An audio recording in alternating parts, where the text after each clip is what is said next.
Right, look guys, Rich Geek Sam, and today we're talking about Doctor Who Season 2. Everything I know about Doctor Who Season 2. Obviously we know the release date now is meant to be the 12th of April, which is a week after my birthday. So, well, hey, let's go. So yeah, I'm excited for that. But this is going to be a video on everything I know about Series 2, but briefly I want to mention some stuff and why it's good that I actually don't know that much. So this, if you're trying to come away from this video like needing to know everything about Series 2, this video is not for you. This is a video of showing you how little I know and I've been avoiding it. So, the 60th anniversary of Doctor Who, Season 1, and Jodie Whittaker's regeneration on the cliff top all got spoiled. Literally, Jodie's regeneration scene, remember that? On the day of the episode coming out, or the day before, we got an image of Jodie regenerating on the cliff. And it was a real image, which sucked because then we knew when Jodie was gonna regenerate in the story, which ruined it. The 60th anniversary, on Reddit or something, the scripts all got leaked of Catherine Tate blows up the new TARDIS with the coffee cup. Ncuti Gatwa hits the TARDIS and creates two TARDISes for each Doctor for the 60th anniversary by regeneration.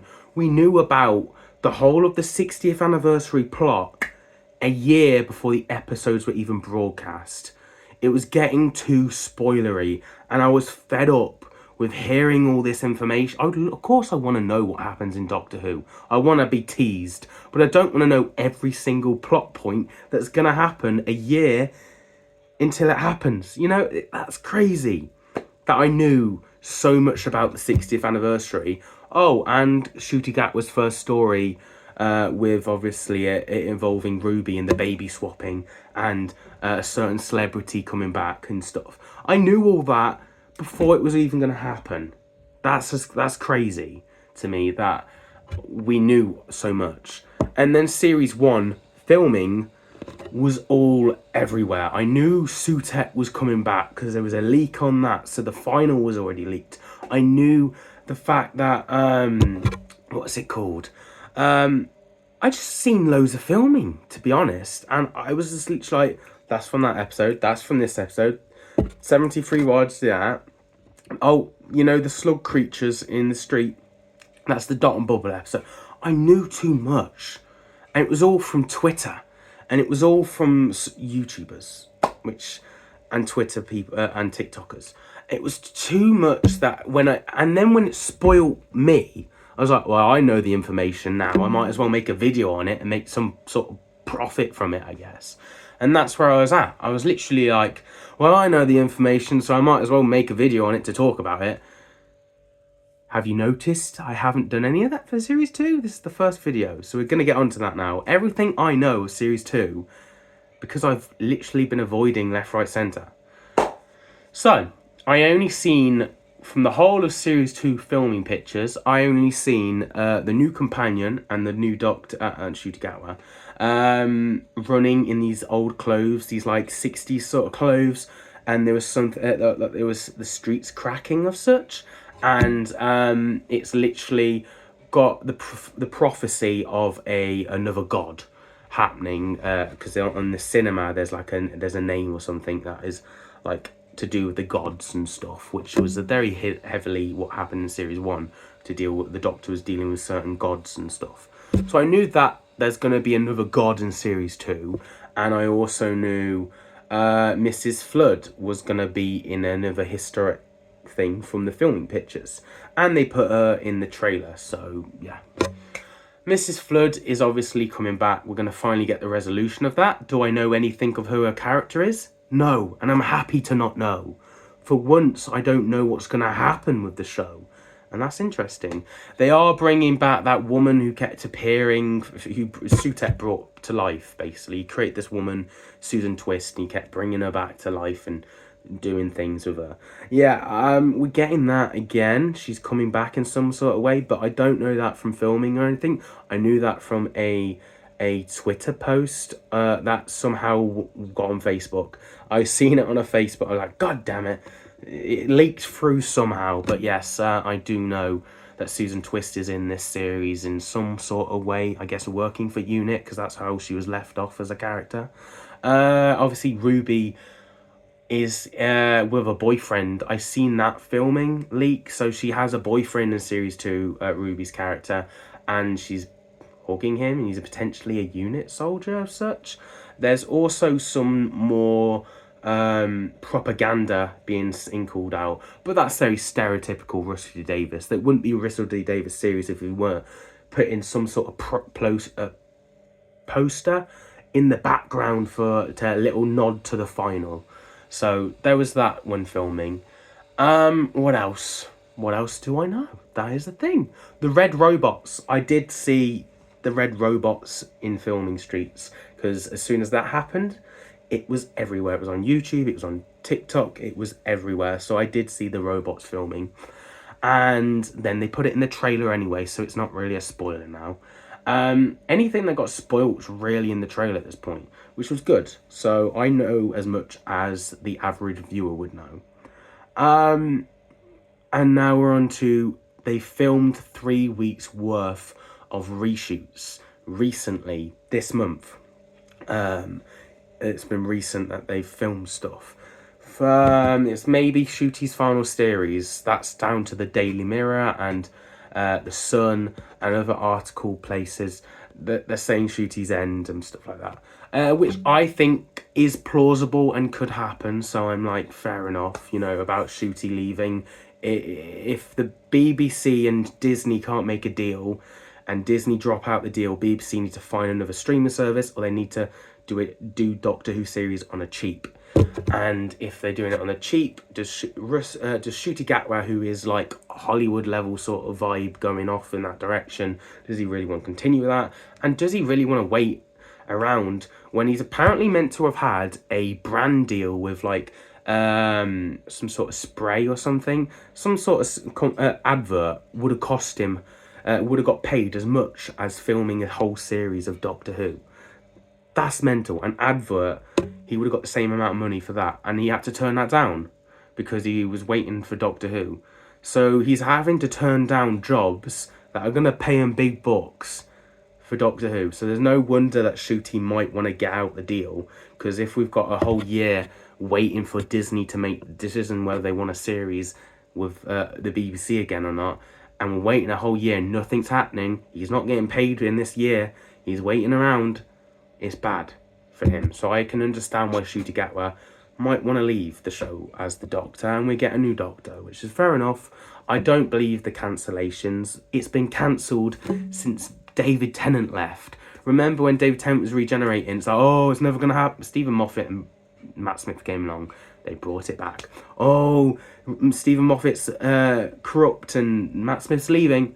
Peter Capaldi came along. The end of the show, the Peter Capaldi... Chris Chibnall came along with Jodie Whittaker. It's all woke. It's all women have messed the show.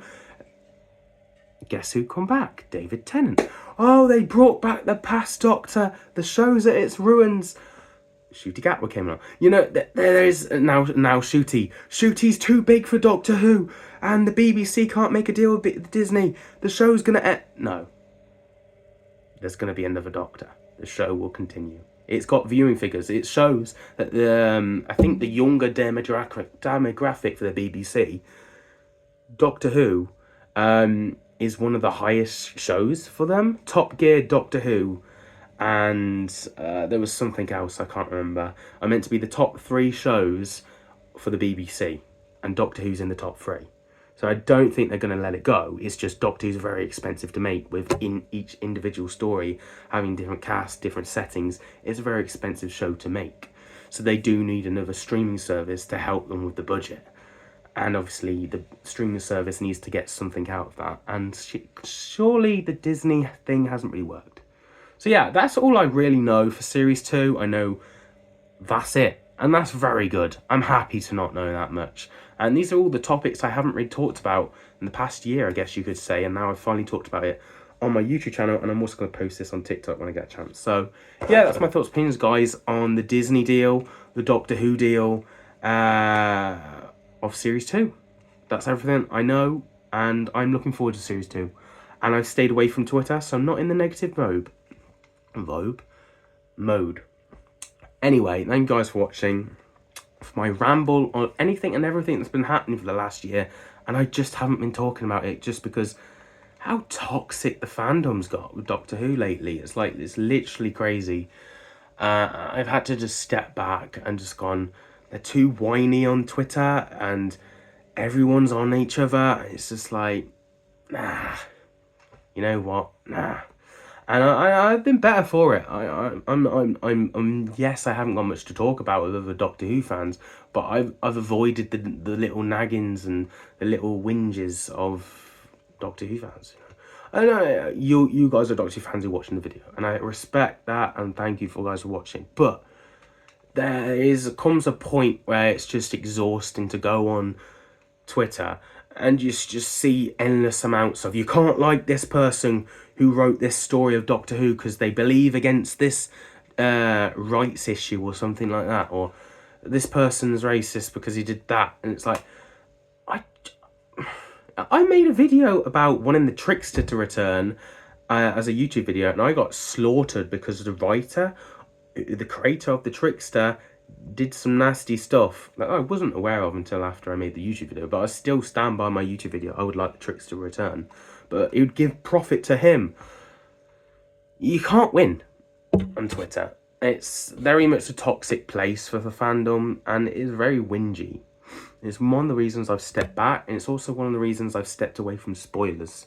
And I have mooted certain YouTubers that I enjoy.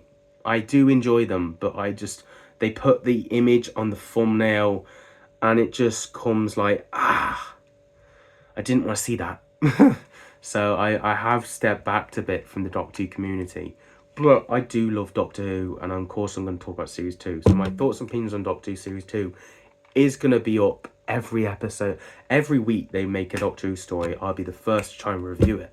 It's just, when Doctor Who's not on air, I need to step back and away from it, just because, I mean, look at me. I'm a big Doctor Who fan. Loads of people who know who I am know I'm a massive Doctor Who fan, and all I seem to talk about is that. But when it comes to online, I do try and avoid now, because I just don't want to see the spoilers. I don't want to know what happens to seeing the series a year in advance when they haven't even got to promote in the show, you know?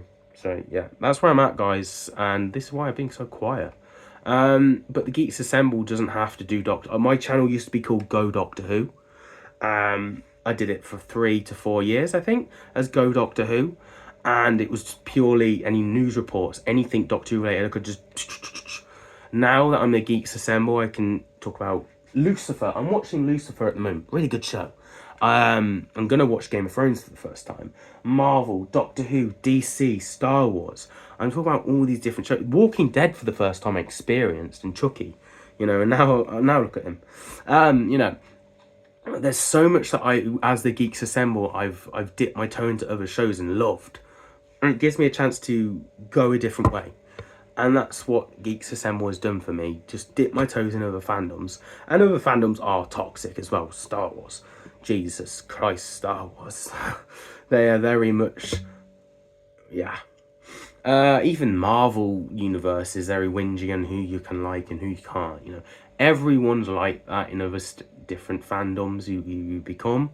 But Doctor Who, I love it. And I was enjoying episodes, whereas I've seen negativity online too. The Christmas episode that just passed literally had so much hate and so much ripping on.